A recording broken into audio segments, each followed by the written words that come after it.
Cara untuk aktifkan SIM card anda sangat mudah. 5 minit je. Let's go! Pertama, pastikan anda dah ada SIM card Tonwow dekat tangan. Kemudian download aplikasi Tonwow 2.0. Logonya begini guys.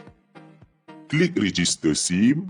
Kemudian masukkan ID promoter anda dan klik validate. Pastikan namanya betul ya dan klik continue. Scan barcode yang ada dekat depan SIM card anda tu dan masukkan nombor PUK yang ada dekat belakang SIM card. Kemudian, pilih anda nak kekal nombor lama ke nak nombor baru. Kalau nombor baru, anda boleh pilih 4 digit akhir yang anda suka. Kalau kekal nombor lama, masukkan nombor anda berserta dengan nama telekonya. Next, tangkap gambar IC anda, make sure jangan ada silau dan selfie untuk sahkan identiti anda. Dan yang terakhir, masukkan email, bangsa anda dan nombor yang untuk dihubungi in case.